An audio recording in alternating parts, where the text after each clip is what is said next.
সম্মানিত জুমা সালাতের মুসল্লিবৃন্দ, আজ জুমার খুতবায় সংক্ষিপ্ত সময়ে আমার বক্তব্যের বিষয় গীবত পরনিন্দা। গীবত পরনিন্দা সম্পর্কে আপনাদের সামনে অতীব সংক্ষিপ্ত সময়ে পবিত্র কোরআন ও সহিহ হাদিস থেকে কিছু গুরুত্বপূর্ণ কথা বলার চেষ্টা করব ইনশাআল্লাহ। আমা তৌফিক ইল্লা বিল্লাহ, আলাইহি তাওয়াক্কালতু ওয়া ইলাইহি উনীব। এই বিষয়টি আপনার আমার জীবনের জন্য অত্যন্ত গুরুত্বপূর্ণ একটি বিষয়। কেন? বিশেষভাবে যারা আমরা ভালো মানুষ নিজেদেরকে দাবি করি, 5 ওয়াক্ত সালাত আদায় করি, আমাদের মাঝেও এই বদ স্বভাব, বদ গুনাহ, এই জঘন্যতম অপরাধটি আমাদের মাঝেও কম নয়। একজন 5 ওয়াক্ত নামাজি মানুষ, তাকে যদি আপনি বলেন একটা মানুষকে হত্যা করতে, ওর অন্তর কেঁপে উঠবে, ও হত্যা করবে না। একটা 5 ওয়াক্ত নামাজি মানুষকে যদি আপনি বলেন আপনি মিথ্যা কথা বলেন, ও মিথ্যা কথা সহজে বলবে না। কিন্তু একটা 5 ওয়াক্ত নামাজি মানুষ নির্দ্বিধায় প্রতিদিন আরেকজন নিয়ে সমালোচনা করে চলছে, যা বাস্তব প্রমাণ আমরা নিজেরাই। অতএব যারা নামাজ কালাম পড়ে না, ইবাদত বান্দিগি করে না, রবকে সন্তুষ্ট করার চেষ্টা করে না, তাদের কথা বাতি রেখে দিলাম। যারা আমরা সালাত আদায় করি, আমাদেরই বাহ্যিকভাবে এই অবস্থা। অতএব বিষয়টি আপনার আমার হালকা করে দেখার কোনো সুযোগ নেই। ইসলাম কত কঠিনভাবে দেখেছে যে আরেকজনকে নিয়ে সমালোচনা করার ব্যাপারটা আমরা একেবারে হালকা করে দেখি। আরেকজনের ব্যাপারে নিন্দা চলছে, কথা চলছে, আপনি আমি কান লাগিয়ে শুনতে চলে যাই। আমি চুপচাপ বসে আছি, আরও 2 জন সমালোচনা করছে, আমি তাদের কথা সুন্দর করে শ্রবণ করছি। আমি যে শুনছি, আমি যে তাদের প্রতিবাদ করছি না, বা আমি যে স্থান ত্যাগও করছি না, এর কারণে যে আমি সমান অপরাধী, এটাই বা জানে কে? সম্মানিত দ্বীনী মুসলিম ভাই ও বোন, গীবত, বদনাম, পরনিন্দা বিষয়টি অতীব জটিল, অতীব কঠিন, যেটা আপনাকে আমাকে ভাবতে হবে। আপনি আমি যেন মানুষের ব্যাপারে কোনো কথা বলতে গেলে একবার নয়, 2 বার নয়, 10 বার, 100 বার ভেবে দেখি যে আমি যেই মানুষটার ব্যাপারে কথা বলছি তা সত্যই কি গীবতের পর্যায়ে পড়ছে কিনা। যদি গীবত হয় তাহলে তো আপনার আমার থাকার জায়গা জাহান্নাম হয়ে যাবে। একটি সূরা, যে সূরাটা আপনি আমি সকলেই পড়ি, সূরা হুমাযা। সূরা হুমাযার 1 নম্বর আয়াতে আল্লাহ সুবহানাহু ওয়া তাআলা বলছেন, ওয়াইলুল লিকুল্লি হুমাযাতিল লুমাযা। ধ্বংস তারা, ধ্বংস সুনিশ্চিত তারা, যারা মানুষের সামনাসামনি নিন্দা করে, যারা মানুষের পিছনে পিছনে নিন্দা করে। অত্র কোরআন মাজিদের আয়াতে আল্লাহ সুবহানাহু ওয়া তাআলা 2 শ্রেণীর মানুষকে ধ্বংসপ্রাপ্তদের কাতারে উল্লেখ করলেন। তারা ধ্বংস হয়ে গেছে, তারা ক্ষতিগ্রস্ত হয়ে গেছে। কারা ধ্বংস হয়ে গেছে, কারা ক্ষতিগ্রস্ত হয়ে গেছে? যারা মানুষকে সামনাসামনি নিন্দা করে, সামনাসামনি মানুষের সাথে সাক্ষাৎ হয়েছে, কটু কথা বলে দেয়, মানুষকে কটাক্ষ করে কথা বলে, নিন্দা করে কথা বলে, তারা ধ্বংস হয়ে গেছে। আরেক শ্রেণীর মানুষ, তারাও ধ্বংস হয়ে গেছে। কারা তারা? যারা মানুষের ব্যাপারে নিন্দা করে, মানুষের ব্যাপারে অহেতুক অনর্থক ধারণা পোষণ করে, তারাও ধ্বংস হয়ে গেছে বলেই আল্লাহ সুবহানাহু ওয়া তাআলা পবিত্র কোরআন মাজিদে উল্লেখ করলেন। অন্যত্রে আল্লাহ তাআলা বলেন, আপনি সূরা হুজুরাতের 12 নম্বর আয়াত খুললে পেয়ে যাবেন। আল্লাহ তাআলা বলেন, ইয়া আইয়ুহাল্লাযীনা আমানু, হে দুনিয়ার ইমানদার মানুষ, ইজতানিবু কাসীরাম মিনাজ-জান ইন্না বা'দাজ-জান্নি ইসম ওয়ালা তাজাসসু। আল্লাহ তাআলা পৃথিবীর সকল ইমানদার পুরুষ ও নারীকে ডাক দিয়ে বলছেন, হে দুনিয়ার পুরুষ, ইমানদার পুরুষ ও নারী, তোমরা মানুষের ব্যাপারে অহেতুক ধারণা করা থেকে বেঁচে থাকো, মানুষের ব্যাপারে নিন্দা করা থেকে বেঁচে থাকো, মানুষের ব্যাপারে সন্দেহ হয় এই রকম কথাবার্তা থেকে বিরত থাকো। এই কথা বলতে বলতে আল্লাহ তাআলা আয়াতের শেষের দিকে বলছেন, হে দুনিয়ার ইমানদার মানুষ শোনো, তোমরা কি চাও, তোমরা কি মনে করো তোমাদের মৃত ভাইয়ের গোশত খাওয়াকে তোমরা কি পছন্দ করো? না, কখনো এটা তোমরা পছন্দ করবে না। তোমরা তোমাদের মৃত ভাইয়ের গোশত খাওয়াকে এটা তোমরা অপছন্দই করবে। অনুরূপভাবে আমি আল্লাহ তোমাদের বলে দিচ্ছি, এইটা যেমনভাবে তোমরা অপছন্দ করো, তোমরা তোমাদের ভাইদের গীবত বদনাম করিও না। গীবত বদনাম করলে মৃত ভাইয়ের গোশত খাওয়া যেরকম অপরাধ, তোমরা মানুষের গীবত বদনাম করলে অনুরূপ অপরাধের শামিল হয়ে যাওয়া। এ আয়াত পেশ করে ভাই আপনাকে আমি কি বুঝাতে চাইলাম, সংক্ষিপ্ত বিবরণ আপনি জানা ও বুঝার চেষ্টা করেন। মানুষের ব্যাপারে নিন্দা করা আল্লাহ তাআলা চিরতরে হারাম করে দিয়েছেন। মানুষের ব্যাপারে নিন্দা করা, গীবত বদনাম করা, চুগলখড়ি করা আল্লাহ তাআলা চিরতরে হারাম করে দিয়েছেন। কেমন লাগে ভাবতেই ভাই বলেন তো, মৃত ভাই, আপন ভাই মারা গেছে, তার গোশত খাওয়া কি এটা কি বোধগম্য হয়? মুসলিম তো বহু দূরের কথা, যার জ্ঞান বুদ্ধি আছে তার শরীর কামড় দিয়ে উঠবে, কেমন করে ওঠার মতো কথা। ওই কথাটা আল্লাহ তাআলা আপনার আমার ব্যাপারে বললেন, মানুষের ব্যাপারে নিন্দা করো, মানুষের ব্যাপারে গীবত বদনাম করার আগে যেন পৃথিবীর মানুষ সচেতন থাকে, পৃথিবীর মানুষ সাবধান থাকে। যার কারণে আল্লাহ সুবহানাহু ওয়া তাআলা এমন কঠিন ভাষা ইউজ করলেন। গীবত বদনাম কত অপরাধ, তার কয়েকটা বিবরণ আপনার সামনে আমি পেশ করব, তাহলে আপনি কিছুটা হলেও আঁচ করতে পারবেন। আনাস রাদিয়াল্লাহু তাআলা আনহু বলেন, রাসূল সাল্লাল্লাহু আলাইহি ওয়াসাল্লাম যখন মেরাজে গমন করছিলেন, রাসূল সাল্লাল্লাহু আলাইহি ওয়াসাল্লাম যখন মেরাজে যাচ্ছিলেন, মেরাজে যাওয়ার সময় রাসূল সাল্লাল্লাহু আলাইহি ওয়াসাল্লাম অনেকগুলো দৃশ্য দেখেছিলেন, অনেকগুলো পাপী মানুষকে অনেকভাবে শাস্তি দিচ্ছিলেন। আল্লাহ তাআলা এই শাস্তির বিবরণগুলো নবী মুহাম্মদ সাল্লাল্লাহু আলাইহি ওয়াসাল্লামকে দেখাচ্ছিলেন। একটা দৃশ্য রাসূল সাল্লাল্লাহু আলাইহি ওয়াসাল্লাম দেখে থেমে গেলেন। রাসূল সাল্লাল্লাহু আলাইহি ওয়াসাল্লাম দেখতে পেলেন কিছু সংখ্যক মানুষের হাতের মধ্যে নখ, নখগুলো এত বড় বড়, নখগুলো হচ্ছে তামার, এত বড় বড় নখ। তারা তাদের নখ দিয়ে তাদের মুখের মধ্যে খামচি মেরে মুখের মাংসগুলো তুলে ফেলছে। এই নখ দিয়ে তারা তাদের বুকের মাঝে খামচি মেরে বুকের মাংসগুলো ছিন্ন বিচ্ছিন্ন করে ফেলছে। নিজেরাই নিজেদের নখ দিয়ে মুখের মাংসগুলো তুলে ফেলে দিচ্ছে, বুকের মাংসগুলো তুলে ফেলে দিচ্ছে। এইটা দেখে রাসূল সাল্লাল্লাহু আলাইহি ওয়াসাল্লাম, তার সাথে ছিলেন ফেরেশতা জিবরাইল আলাইহিস সালাম, তাকে জিজ্ঞাসা করলেন, জিবরাইল, এ কি দৃশ্য, এটা কিসের দৃশ্য, তারা কেন এমন করছে?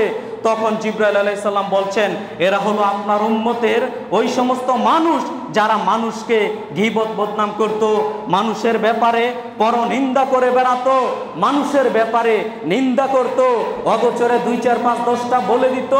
ওই মানুষগুলোর দৃশ্য আজকে এমনটা ঘটছে। সম্মানিত দ্বীনি মুসলিম ভাই বোন, বিবেচনা আপনার হাতে, চিন্তা ভাবনা আপনার হাতে। মানুষের ব্যাপারে আপনি যেরকম 2টা কথা বলছেন, এই কথাগুলোর ফলাফল কি, রেজাল্টটা কি দাঁড়াচ্ছে বিবেচনা করে দেখবেন। আপনিই কিন্তু নিজের ক্ষতিগ্রস্ত নিজেই ডেকে আনছেন। অতএব আমরা অনুরোধ জানাবো, সম্মানিত দ্বীনি মুসলিম ভাই বোন, মানুষের ব্যাপারে কোনো কথা বলার আগে 10 বার 100 বার ভেবে দেখবেন। গীবত বদনাম থেকে বেঁচে থাকার চেষ্টা করুন। আবু হুরায়রা রাদিয়াল্লাহু তাআলা আনহু বলেন, রাসূল সাল্লাল্লাহু আলাইহি ওয়াসাল্লাম বলেছেন, আন আকসারি মা ইয়াদখুলুন নাস ওয়ান নার।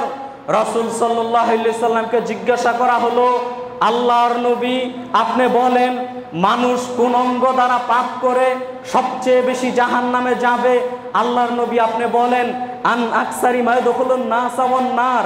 মানুষ তো হাত দ্বারা পাপ করতে পারে, মানুষ তো মুখ দ্বারা পাপ করতে পারে, মানুষ তো মাথা দ্বারা পাপ করতে পারে, মানুষ তো পা দ্বারা পাপ করতে পারে। প্রত্যেকটা অঙ্গ প্রত্যঙ্গ দিয়ে মানুষ পাপ করতে পারে, গুনাহ করতে পারে। আল্লাহর নবী আপনি বলবেন কি কোন অঙ্গ দ্বারা পাপ করার মাধ্যমে সবচেয়ে বেশি মানুষ জাহান্নামে যাবে? কোন অঙ্গ দ্বারা পাপ করার মাধ্যমে সবচেয়ে বেশি মানুষ জাহান্নামে যাবে? কলা, তখন রাসূল সাল্লাল্লাহু আলাইহি সাল্লাম বললেন, শোনো, ওয়াল ফামু ওয়াল ফারজ, মুখ আর লজ্জাস্থান, মুখ আর লজ্জাস্থান, এই দুইটা অঙ্গ দ্বারা পাপ করার মাধ্যমে সবচেয়ে বেশি মানুষ জাহান্নামে যাবে। রাসূল সাল্লাল্লাহু আলাইহি সাল্লাম এক নম্বরে যে শব্দটা বললেন তার নাম হচ্ছে মুখ। মুখের মাধ্যমে সবচেয়ে বেশি অপরাধ মানুষ করে থাকে, আর এই মুখের মাধ্যমেই মানুষ জাহান্নামে যাবে। ওই সালাত তাকে জান্নাতে নিতে পারবে না ও যদি গীবত বদনাম করে। ও হজ করেছে, এই হাজিগিরি তাকে জান্নাতে নিতে পারবে না ও যদি গীবত বদনাম করে। ও তাহাজ্জুদ পড়ে, এই তাহাজ্জুদ তাকে জান্নাতে নিতে পারবে না ও যদি গীবত বদনাম করে। এই কথা রাসূল সাল্লাল্লাহু আলাইহি সাল্লাম বলছেন। শুনে রাখো, পৃথিবীর মানুষ সবচেয়ে বেশি মানুষ জাহান্নামে যাবে যেই অঙ্গ দ্বারা পাপ করার মাধ্যমে, সেটা হচ্ছে আল ফাম, মুখ। দেখেন তো ভাই, মুখ দিয়ে কি আপনি আমি পাপ করি কিনা? যদি সত্য সত্যই মনে করেন না আমি তো মুখের মাধ্যমে দিন রাত পাপ করছি, মানুষকে নিয়ে কথা বলছি, মুখের মাধ্যমে মানুষের পরনিন্দা, সকাল পার হয় না, বিকাল পার হয় না, দুপুর পার হয় না, রাত পার হয় না, শুধু মানুষকে নিয়ে নিন্দা, শুধু মানুষকে নিয়ে নিন্দা। মানুষকে নিয়ে যখন আপনি নিন্দা করছেন, মানুষকে নিয়ে যখন আপনি কথা বলছেন, এর ফলাফলটাই হয়ে যাচ্ছে ভাই জাহান্নাম। অন্য ইবাদত দিয়ে আপনি কি করবেন বলেন? অন্য ইবাদত বান্দিকে তাসবিহ তাহলিল জিকির আজকার দিয়ে আপনি কি করবেন ভাই? মানুষের ব্যাপারে নিন্দা করছেন, এটার বিনিময়ে আপনাকে জাহান্নামে যাওয়া লাগবে, যার একাধিক প্রমাণ আল্লাহ বলেছেন, আল্লাহর নবী বলেছেন। আমি আপনাকে কি করতে পারি বলেন? আমি কি বলতে পারি বলেন? আল্লাহ এবং আল্লাহ রাসূল সাল্লাল্লাহু আলাইহি সাল্লাম জোরালোভাবে বলেছেন, মানুষকে নিয়ে নিন্দা যারা করে, মানুষকে নিয়ে পরনিন্দা যারা করে, তারা জাহান্নামে যাবে। এই কথা রাসূল সাল্লাল্লাহু আলাইহি সাল্লাম বলেছেন। সম্মানিত দ্বীনি মুসলিম ভাই ও বোন, আমি আপনাদের অনুরোধ করব বিষয়গুলো ভেবে দেখার জন্য। মানুষকে নিয়ে 2-4-5টা কথা বলার আগে দেখবেন এটা কি মানুষের প্রশংসা হচ্ছে না মানুষের গীবত বদনাম হচ্ছে। যদি দেখেন এটা গীবত বদনাম হচ্ছে, তাহলে বিরত থাকার চেষ্টা করেন, নইলে ফলাফল জাহান্নাম। সাহাল ইবনে সাদ রাদিয়াল্লাহু তাআলা আনহু বলেন, রাসূল সাল্লাল্লাহু আলাইহি ওয়াসাল্লাম বলেছেন, মান ইয়াজমাননি মা বাইনা লাইহাইহি ওয়া মা বাইনা রিজলাইহি আজমালাহুল জান্নাহ। রাসূল সাল্লাল্লাহু আলাইহি ওয়াসাল্লাম সহিহুল বুখারী মিশকাতের 4601 নম্বর হাদিসে তিনি বলছেন, সাহাল ইবনে সাদ রাদিয়াল্লাহু তাআলা আনহু বলেন, রাসূল সাল্লাল্লাহু আলাইহি ওয়াসাল্লাম বলেছেন, মান ইয়াজমাননি মা বাইনা লাইহাইহি ওয়া মা বাইনা রিজলাইহি আজমালাহুল জান্নাহ।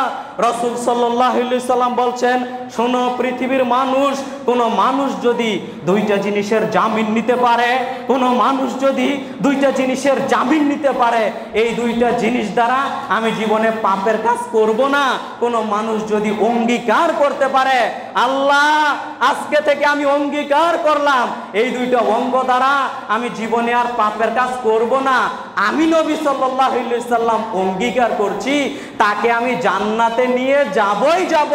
আমি নবী সাল্লাল্লাহু আলাইহি ওয়াসাল্লাম ওয়াদা করছি, যারা এই দুইটা অঙ্গ দ্বারা পাপের কাজ করবে না আমি তাদেরকে জান্নাতে নিয়ে যাবই যাব।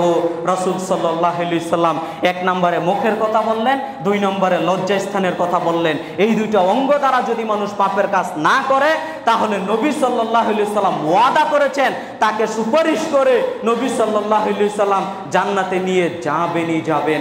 সম্মানিত দ্বীনি মুসলিম ভাই বোন, যেটা আমার আলোচনার সাথে সম্পৃক্ত, আয়াতের হাদিসের প্রথম বাক্য সেটা হচ্ছে ফাম, মুখ। মুখের মাধ্যমে মানুষ অপরাধ করার কারণে সবচেয়ে বেশি জাহান্নামে যাবে। আবার দেখেন, মুখকে যদি মানুষ কন্ট্রোলে রাখতে পারে, মুখকে যদি মানুষ হেফাজতে রাখতে পারে, আমি ওয়াদা করেছি আজকের পর থেকে এই মুখ দিয়ে জীবনে মিথ্যা কথা বলবো না। আমি ওয়াদা করেছি আজকের পর থেকে মুখ দিয়ে আমি মানুষের নামে গীবত বদনাম করব না। আজকের পর থেকে আমি মিথ্যা কসম কাটবো না, মুখকে হেফাজতে রাখবো।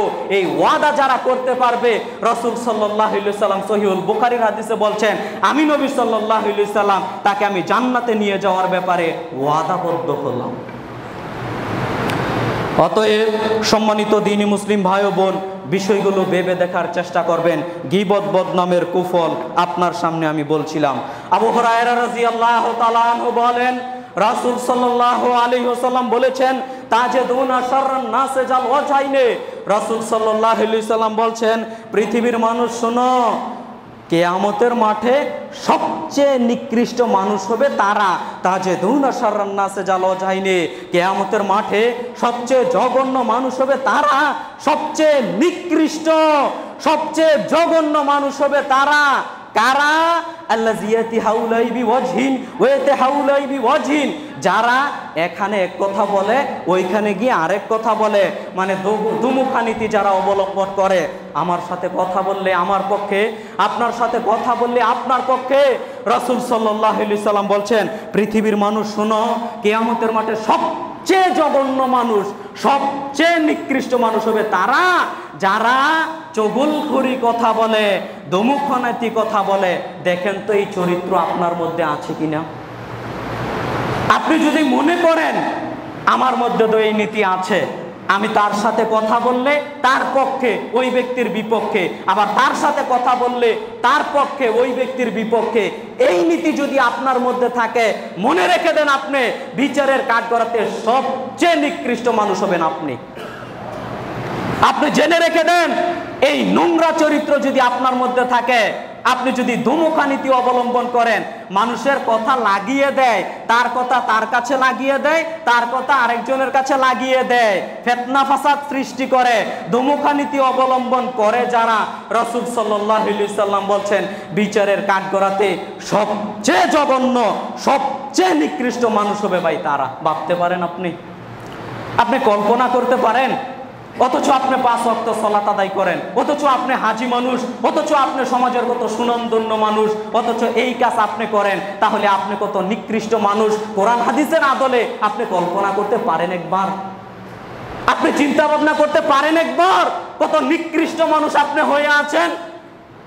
সম্মানিত দ্বীনি মুসলিম ভাই বোন, আপনাকে আমি কি দিয়ে বুঝাতে পারি এই গীবত বদনাম ব্যাপারে?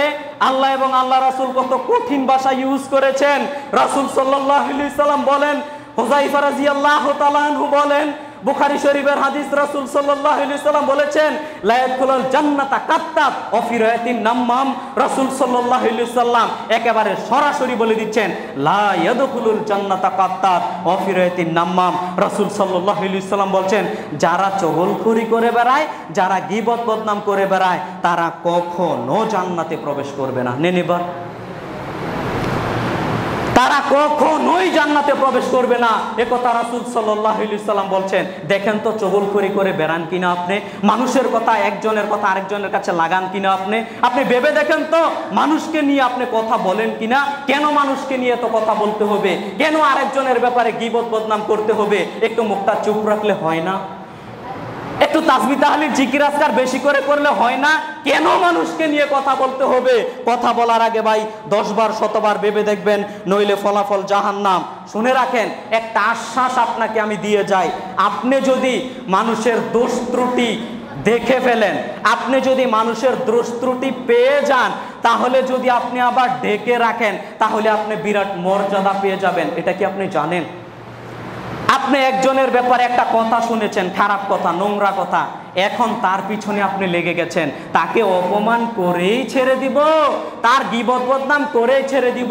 ওই কথাটা তার কাছে একবার বলেন, আরেকজনের কাছে আরেকবার বলেন, আরেকজনের কাছে আরেকবার বলেন, ও কিছু বলে, কত মজা লাগে শুনতে। অথচ আপনি যখন প্রথম শুনেছিলেন একটা খারাপ কথা ওই ভাইয়ের ব্যাপারে, তখন ওই কথাটা যদি আপনি ঢেকে রেখে দিতেন, তখন ওই কথাটা যদি আপনি ঢেকে রেখে দিতেন, আপনি কত আল্লাহর দরবারে মর্যাদা পান ব্যক্তি হতে পারতেন আপনি জানেন? দেখেন, আপনার সামনে আমি সহিহ মুসলিমের একটি হাদিস পেশ করছি, হাদিসের একটা অংশ বিশেষ পেশ করছি। রাসূল সাল্লাল্লাহু আলাইহি সাল্লাম বলছেন মান সাতারা মুসলিমান সাতারাহুল্লাহু ইয়াউমাল কিয়ামা। আল্লাহর নবী মুহাম্মদ সাল্লাল্লাহু আলাইহি সাল্লাম বলছেন, শোনো পৃথিবীর মানুষ, মান সাতারা মুসলিমান সাতারাহুল্লাহু ইয়াউমাল কিয়ামা। কোনো ব্যক্তি যদি আরেকজন ব্যক্তির গীবত বদনাম না করে তার দোষ ত্রুটিটা ঢেকে রেখে দেয়, কাউকে বলে না, তাহলে আমি নবী সাল্লাল্লাহু আলাইহি সাল্লাম বলছি কিয়ামতের দিন তার যত দোষ ত্রুটি আছে, আল্লাহ কিয়ামতের দিন তার সব দোষ ত্রুটি ঢেকে রেখে দিবেন। সুবহানাল্লাহ। মান সাতারা মুসলিমান সাতারাহুল্লাহু ইয়াউমাল কিয়ামা। আপনি তো দেখতেই পারেন আরেকজনের দোষ ত্রুটি, আরেকজনের বদনাম আপনার কেন করা লাগে? আরেকজনের একটা দোষ ত্রুটি আপনি দেখে ফেলেছেন, আর কেউ দেখেনি।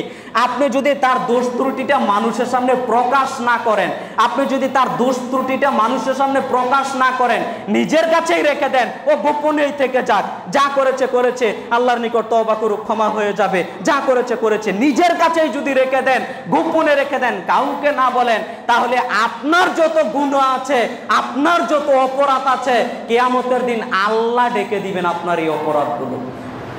কিয়ামতের মাঝে একেবারে আদম থেকে কিয়ামত পর্যন্ত যত মানুষ এসেছে, যারা আছে, যারা আসবে, সমস্ত মানুষের সামনে আর আপনার এই অপরাধগুলো আল্লাহ ডাকবেন না। অতএব সম্মানিত দ্বীনি মুসলিম ভাই বোন, আপনাদের আমি কি বাক্য বলে বুঝাতে পারবো? আপনি মানুষের গীবত বদনাম করে চলছেন, অথচ জাহান্নাম একেবারেই সন্নিকটে। আপনি মানুষের গীবত বদনাম করবেন, এর ফলাফল আপনাকে জাহান্নামে যাওয়া লাগবে। অতএব সম্মানিত জুমা সালাতের মুসল্লিবৃন্দ, মানুষের গীবত বদনাম করার আগে আমি বলেছি 10 বার 100 বার ভেবে দেখবেন। মানুষের ব্যাপারে একটা কথা বলবেন, এই কথাটা কত কত পাওয়ারফুল কথা আপনি বুঝতে পারছেন না। তার কাছে যতদিন আপনি ক্ষমা না চাইবেন, এটা যে ক্ষমা করবেন না আল্লাহ। আপনি মানুষের ব্যাপারে গীবত বদনাম করেছেন, মানুষের ব্যাপারে গীবত বদনাম করেছেন, ওই ব্যক্তির কাছে যতদিন আপনি ক্ষমা না চাচ্ছেন, এইটা যে আল্লাহ ক্ষমা করবেন না, এটা আল্লাহ ক্ষমা করবেন না। অতএব মানুষের পাপ মানুষের নিকটই ক্ষমা চেয়ে নিতে হবে। আপনি যদি মনে করেন আমি ক্ষমা চাইবো না, তাহলে বিশ্বাস করেন এটার ফলাফলই আপনাকে আমাকে জাহান্নামে যাওয়া লাগবে। আমি বলছিলাম বিষয়গুলো ভেবে দেখবেন। এখন চলে আসি একটা মজার কথায়, আপনি হয়তো বুঝতে পারবেন। আপনি এখন বলতে পারেন, হুজুর সব বুঝলাম, মানুষের গীবত বদনাম করা যাবে না এটা বুঝলাম, মানুষের বদনাম করা যাবে না এটা বুঝলাম, তবে কোনো মানুষ যদি কোনো পাপের কাজ করে, ওইটাও কি বলতে পারবো না? কোনো মানুষ যদি কোনো পাপের কাজ করে, ওইটাও কি বলতে পারবো না? না, ওইটাও আপনি বলতে পারবেন না। ওইটাও যদি বলা বলি করেন, এটাই হলো গীবত। একটা হাদিস বলি, হাদিসটার অর্থ আপনি একটু ভালো করে অনুধাবনের চেষ্টা করেন, তাহলে বুঝতে পারবেন। হাদিসটি পেয়ে যাবেন মুসলিমে, মিশকাতুল মাসাবিহের মধ্যে পেয়ে যাবেন। হাদিস নাম্বার হচ্ছে 4617। বর্ণিত হাদিসে আবু হুরায়রা রাদিয়াল্লাহু তাআলা আনহু বলেন, একদা সাহাবীগণেরা রাসূল সাল্লাল্লাহু আলাইহি সাল্লামকে জিজ্ঞাসা করলো, মাল গীবত, আল্লাহর নবী গীবত কাকে বলে? সাহাবীগণের জানা ছিল না গীবত কাকে বলে, সাহাবীগণও জানতেন না গীবত কাকে বলে। তাই রাসূল সাল্লাল্লাহু আলাইহি সাল্লামের সাহাবীগণেরা আল্লাহর নবীকে জিজ্ঞাসা করলো, মাল গীবত, আল্লাহর নবী বলেন তো গীবত কাকে বলে? আল্লাহর নবী আপনি বলেন তো গীবত কাকে বলে? তখন রাসূল সাল্লাল্লাহু আলাইহি সাল্লাম গীবতের সংজ্ঞা দিচ্ছেন, জিক্রুকা আখাকা বিমা ইকরা। শোনো, তুমি তোমার ভাইয়ের ব্যাপারে কোনো একটা কথা বললে, শোনো, তুমি তোমার ভাইয়ের ব্যাপারে কোনো একটা কথা বললে, এই কথাটা শুনে যদি তার খারাপ লাগে, এটাই হলো গীবত। শোনেন, আল্লাহর নবীর সাহাবীরা আল্লাহর নবীকে জিজ্ঞাসা করলো, মাল গীবত, আল্লাহর নবী বলেন তো গীবত কাকে বলে? তখন কলা রাসূল সাল্লাল্লাহু আলাইহি সাল্লাম বলছেন, জিক্রুকা আখাকা বিমা ইকরা। শোনো, তুমি তোমার ভাইয়ের ব্যাপারে কোনো কথা পেশ করলে, ওই কথাটা শুনে যদি তার খারাপ লাগে, এটাই হলো গীবত। এই পর্যন্ত শুনতেই সাহাবীগণ আবার জিজ্ঞাসা করলো, আল্লাহর নবী, ওই ব্যক্তি যদি ওই অপরাধ করে থাকে আর আমরা বলা বলি করি, তাহলেও কি গীবত হবে? ওই ব্যক্তি যদি ওই অপরাধ করে থাকে আর আমরা বলা বলি করি, তাহলেও কি গীবত হবে? তখন রাসূল সাল্লাল্লাহু আলাইহি সাল্লাম আবার জবাব পেশ করছেন। তখন রাসূল সাল্লাল্লাহু আলাইহি সাল্লাম বলেন, শোনো, ওই ব্যক্তি যদি ওই অপরাধ করে থাকে আর তোমরা বলা বলি করো, তাহলে এটা হলো গীবত। শোনো, ওই ব্যক্তি যদি এই অপরাধ না করে থাকে আর তোমরা বলা বলি করো, এর নাম হলো অপবাদ। তাকে তোমরা অপবাদ দিলে তখন তোমাদের 80 লাঠি পিটাতে হবে, এটা হলো অপবাদের শাস্তি। সম্মানিত দ্বীনি মুসলিম ভাই বোন, এই হাদিস পেশ করে আপনাকে আমি কি বুঝাতে চাইলাম? আপনি তো বলেন, আমি যখন বলি আপনি তো মানুষের ব্যাপারে নিন্দা করছেন, এই নিন্দা করতে পারবেন না, আপনি বড় গলায় বলেন ওই ব্যক্তি তো এই অপরাধ করেছে, তাই তো বলি না, ওই ব্যক্তি অপরাধ করেছে এই জন্য বলা বলি করছেন, এর নাম হলো গীবত, এর নাম হলো গীবত, এর নাম হলো গীবত। আর ওই ব্যক্তি যদি অপরাধ না করে থাকে আর আপনি বলা বলি করেন, তাহলে এর নাম হলো অপবাদ, মিথ্যা মিথ্যা আরোপ করলেন তার প্রতি। সম্মানিত জুমা সালাতের মুসল্লিবৃন্দ, গীবত কাকে বলে, অপবাদ কাকে বলে আজকের মানুষ জানে না। মানুষ যদি জানতো সত্যটাও বললে গীবত হয়, মানুষ যদি জানতো সত্যটাও বললে গীবত হয়, তাহলে মানুষ একটু বেঁচে থাকার চেষ্টা করত। শুনেন, আপনাকে আমি বললাম, আপনি সত্যটাও কারো ব্যাপারে কোনো মন্তব্য পেশ করলেই তার নাম হয়ে যাবে গীবত। হাদিসের রেফারেন্স সহ আপনার সামনে আমি উল্লেখ করলাম। অতএব ভাই, মানুষের ব্যাপারে দুই চারটা কথা বলার আগে ভাববেন এটা কি গীবত হচ্ছে কিনা। যদি সত্য হয় গীবত, আর যদি মিথ্যা হয় অপবাদ। কোনোটাতে বাঁচার সুযোগ নেই, সবটাতে আপনার পরকাল ধ্বংস হয়ে যাবে, আপনাকে জাহান্নামে যাওয়া লাগবে। সম্মানিত জুমা সালাতের মুসল্লিবৃন্দ, এই বাক্যগুলো আপনাদের আমি কি দিয়ে বুঝাতে পারি? মানুষের গীবত বদনাম করবেন না, করা থেকে বিরত থাকেন। আপনি জাহান্নামে যান, এটা তো আমি চাই না। আপনি জাহান্নামে যান, এটা তো আমি চাই না। অতএব আমি যেমন জান্নাতে যেতে চাই, আপনিও তেমন জান্নাতে চাবেন, এই আশাবাদ ব্যক্ত করতেই আমি আপনাকে অনুরোধ করে গেলাম, মানুষের গীবত বদনাম করিয়েন না। মানুষ অপরাধ করছে, করুক, নিজেকে নিয়ে ভাবেন। মানুষকে নিয়ে এত টেনশন, মানুষকে নিয়ে এত দুশ্চিন্তা, ও এ অপরাধ করেছে, ও এ অপরাধ করেছে, ও এ অপরাধ করেছে, কেন এত দুশ্চিন্তা? একটা হাদিস শুনেন, আপনি আমি পার পাবো না ভাই যদি মানুষের গীবত বদনাম করি, কোনো ক্রমেই পার পাবো না আপনি আমি যদি গীবত বদনাম করি। দেখেন, একটা হাদিসের সারসংক্ষেপ, সব বিবরণ দেওয়া সম্ভব নয়। একটা হাদিসের বিবরণ পেশ করি, আপনি তিরমিজিতে পেয়ে যাবেন, হাদিস নাম্বার 2032। আব্দুল্লাহ ইবনে ওমর রাদিয়াল্লাহু তাআলা আনহু বলেন, রাসূল সাল্লাল্লাহু আলাইহি সাল্লাম বলেছেন, পৃথিবীর মানুষ শোনো, তোমরা মানুষের দোষ ত্রুটি অনুসন্ধান করা থেকে বিরত থাকো। পৃথিবীর মানুষ শোনো, তোমরা মানুষের গীবত বদনাম করা থেকে বিরত থাকো। শোনো, আমি আল্লাহর নবী মুহাম্মদ সাল্লাল্লাহু আলাইহি সাল্লাম তোমাদের লক্ষ্য করে একটা কথা বলি, তোমরা যদি কোনো মানুষের গীবত বদনাম করো, তোমরা যদি কোনো মানুষের গীবত বদনাম করো, করার পরে তোমরা যদি বাহনের পেটের ভিতর ঢুকিয়ে যাও, তোমরা যদি মানুষের গীবত বদনাম করো, করার পরে বাহনের উটের পেটের ভিতর লুকিয়ে থাকো, আমি মানুষের গীবত বদনাম করেছি, এখন আমি উটের পেটের ভিতর ঢুকে গেলাম, আমার যেন মানুষ গীবত বদনাম না করতে পারে। আল্লাহর নবী মুহাম্মদ সাল্লাল্লাহু আলাইহি সাল্লাম বলছেন, তোমরা কোনো মানুষের গীবত বদনাম করার পরে যদি বাহনের পেটের ভিতরে লুকিয়ে থাকো, আল্লাহ তোমার পিছনে ছুটছেন তোমাকে অপমান করার জন্য, তোমাকে আল্লাহ অপমান করেই ছাড়বেন। কি দিয়ে আপনাকে আমি এই বাক্য বুঝাই বলেন? কি শব্দ ইউজ করলে এই বাক্যর ওজন আপনি মাপতে পারবেন? আপনি বলেন তো। আল্লাহর নবী মুহাম্মদ সাল্লাল্লাহু আলাইহি সাল্লাম বলছেন, আপনি যদি কারো ব্যাপারে বদনাম করেন, গীবত বদনাম করেন, গীবত বদনাম করার পর আপনি ভাবলেন যে আমি এখন বাহনের পেটের ভিতর ঢুকিয়ে গেলাম, বাহনের পেটের ভিতর ঢুকে গেলাম, মানুষ যেন আমাকে না দেখে। সাল্লাম বলছেন, আপনি বাহনের পেটের ভিতর ঢুকে গেলেও আল্লাহ আপনার পিছনে পড়ে আছেন, আল্লাহ আপনাকে অপমান করেই ছাড়বেন, আপনি রেহাই কোনো ক্রমেই পাবেন না।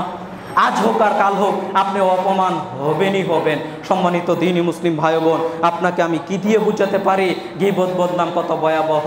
দেখেন, একটা বিবরণ আর দুই একটা বিবরণ বলে আমি জুমার খুতবা ইতি টানার চেষ্টা করব। আম্মাজান আয়েশা রাদিয়াল্লাহু তাআলা আনহার ওই কথাটা আপনাকে বলতে হয়। আম্মাজান আয়েশা রাদিয়াল্লাহু তাআলা আনহা একবার রাসূল সাল্লাল্লাহু আলাইহি সাল্লামের স্ত্রী সাফিয়ার ব্যাপারে একটা মন্তব্য পেশ করেছিল। আম্মাজান আয়েশা রাদিয়াল্লাহু তাআলা আনহা সাফিয়া রাদিয়াল্লাহু তাআলা আনহার ব্যাপারে বলেছিল, আপনি সাফিয়ার এত প্রশংসা করেন, অথচ সাফিয়া তো খাটো মহিলা, অথচ সাফিয়া তো খাটো মহিলা। দেখেন, এটা হচ্ছে তার গুণ, এটা বৈশিষ্ট্য, সাফিয়া হচ্ছে খাটো মহিলা। এই পর্যন্ত বলতেই রাসূল সাল্লাল্লাহু আলাইহি সাল্লাম আম্মাজান আয়েশা রাদিয়াল্লাহু তাআলা আনহার ব্যাপারে রাগান্বিত হয়ে গেলেন। তখন রাসূল সাল্লাল্লাহু আলাইহি সাল্লাম বলছেন, লাকাদ কুলতি কালিমাতিন লাউ মুজিজাত বিহাল বাহরু। শোনো আয়েশা, তুমি সাফিয়ার ব্যাপারে এমন একটা মন্তব্য পেশ করলে, শোনো আয়েশা, তুমি সাফিয়ার ব্যাপারে এমন একটা মন্তব্য পেশ করলে, এই মন্তব্যটা যদি বিশাল সমুদ্রের মধ্যে ছেড়ে দেওয়া হয় তো সমুদ্রের পানি নীল হয়ে যাবে। তুমি এমন একটা মন্তব্য পেশ করলে, তুমি এমন একটা কি মন্তব্য পেশ করলো? সাফিয়া খাটো মহিলা, সাফিয়া খাটো মহিলা। দেখেন তো, প্রতিনিয়ত এরকম ব্যঙ্গাত্মক কথা একজন আরেকজনের ব্যাপারে আপনি বলেন কিনা? শুধুমাত্র বলেছে যে সাফিয়া খাটো মহিলা। এইটা বলাতে রাসূল সাল্লাল্লাহু আলাইহি সাল্লাম আম্মা জান আয়েশা রাদিয়াল্লাহু তাআলা আনহার ব্যাপারে রাগান্বিত হয়ে গিয়ে বললেন, শোনো আয়েশা, তুমি এমন একটা মন্তব্য পেশ করলে, এই কথাটার ওজন, এই কথাটাকে যদি বিশাল সমুদ্রের মধ্যে ছেড়ে দেওয়া হয় তো বিশাল সমুদ্রের পানি নীল হয়ে যাবে আর সাদা থাকবে না। আপনাকে আমি কি দিয়ে বুঝাতে পারি ভাই মানুষের গীবত বদনাম করা কত জঘন্য? আপনাকে আমি কি বাক্য বলে বুঝাতে পারি মানুষের গীবত বদনাম করা কত জঘন্য? অতএব সম্মানিত দ্বীনি মুসলিম ভাই বোন, গীবত বদনাম করা থেকে বেঁচে থাকার চেষ্টা করুন, নইলে রক্ষা পাওয়া যাবে না। একটা হাদিস, উকবা ইবনে আমির রাদিয়াল্লাহু তাআলা আনহু বলেন, আজকের জুমার খুতবার শেষ হাদিস, উকবা ইবনে আমির রাদিয়াল্লাহু তাআলা আনহু বলেন, রাসূল সাল্লাল্লাহু আলাইহি সাল্লামের নিকট গিয়ে জিজ্ঞাসা করা হলো, মান নাজাত, আল্লাহর নবী বাঁচার উপায় কি? কি করলে আমরা জাহান্নাম থেকে বাঁচতে পারবো? আমি তো জাহান্নাম থেকে ভাই বাঁচতে চাই না। আমি জাহান্নাম থেকে বাঁচতে চাই না। রাসূলের সাহাবীগণেরা জাহান্নাম থেকে বাঁচতে চাইতেন। আমাদের বাঁচার উপায় বলবেন কি? তখন রাসূল সাল্লাল্লাহু আলাইহি সাল্লাম তিনটি কথা বললেন। এক, আমসিক আলাইকা লিসানাক, তুমি তোমার জিহ্বাকে কন্ট্রোলে রাখো। মানুষের ব্যাপারে গীবত বদনাম করিও না, মিথ্যা কথা বলিও না, মানুষের গীবত বদনাম করিও না, তাহলে তোমরা জাহান্নাম থেকে বাঁচতে পারবা। মানুষের গীবত বদনাম করিও না, মানুষের নিন্দা কখনো করিও না, মানুষকে নিয়ে কটাক্ষ কটু বাক্য কখনো বলিও না, তাহলে তোমরা জাহান্নাম থেকে বাঁচতে পারবা। দুই, ওয়ালিয়াসাকা বাইতুক, 2 নম্বর বাক্যে রাসূল সাল্লাল্লাহু আলাইহি সাল্লাম বলতেন, বাড়িতে অবস্থান করো, বাড়িতে অবস্থান করো, বেশি মানুষের সাথে মেলামেশা করিও না। যখন বেশি মানুষের সাথে মেলামেশা করবা তখন অহেতুক অনর্থক কথাবার্তা এমনিতেই বেরিয়ে আসবে। বেশি আড্ডা দিও না, বেশি অপ্রয়োজন ছাড়া বাড়ি ত্যাগ করিও না, বাড়িতে অবস্থান করো, তাহলে তোমরা জাহান্নাম থেকে বাঁচতে পারবা। তিন নম্বর বাক্যে রাসূল সাল্লাল্লাহু আলাইহি সাল্লাম বললেন, ওয়াবকি আলা খাতিয়াতিক, তুমি তোমার পাপের জন্য কান্নাকাটি করো। জীবনে যত পাপ করেছো এই পাপের জন্য কান্নাকাটি করো। শেষ রাত্রিতে উঠে 2 রাকাত সালাত আদায়ের পর একটু কান্নাকাটি করবেন। শেষ রাত্রিতে না উঠতে পারলে যে কোনো সময় যে কোনো ওয়াক্তের পরে 2টা হাত তুলে একটু কান্নাকাটি করার চেষ্টা করবেন। 2টা হাত তুলে বলার চেষ্টা করবেন, আল্লাহ, আমি বড় অপরাধী, আমি বড় গুনাহগার, তুমি আমাকে মাফ করো। তুমি যদি মাফ না করো আমাকে কে মাফ করতে পারে? এইভাবে বলে বলে চোখের পানি জড়ানোর চেষ্টা করবেন। অন্য হাদিসে রাসূল সাল্লাল্লাহু আলাইহি সাল্লাম বলেছেন, যারা চোখের পানি জড়ায় তারা জাহান্নামে যাবে না। যারা চোখের পানি জড়ায় আল্লাহর ভয়ে কান্নাকাটি করে তারা জাহান্নামে যাবে না। অতএব চোখ দিয়ে পানি জড়ানোর চেষ্টা করবেন। সম্মানিত দ্বীনি মুসলিম ভাই বোন, অত্র হাদিসের প্রথম অংশ যেটা আমার আলোচনার সাথে সম্পৃক্ত, রাসূল সাল্লাল্লাহু আলাইহি সাল্লাম বলছেন যে তুমি তোমার জিহ্বাকে কন্ট্রোলে রাখো, মুখ দিয়ে কখনো পাপের কাজ করো না, গীবত বদনাম করিও না, গীবত বদনাম করা থেকে বিরত থাকো। সম্মানিত দ্বীনি মুসলিম ভাই বোন, আমরা আল্লাহকে বলি আমরা যেন গীবত বদনাম থেকে বেঁচে থাকার চেষ্টা করি। আল্লাহ তুমি আমাদের সেই তৌফিক দান করো। আল্লাহুম্মা আমিন।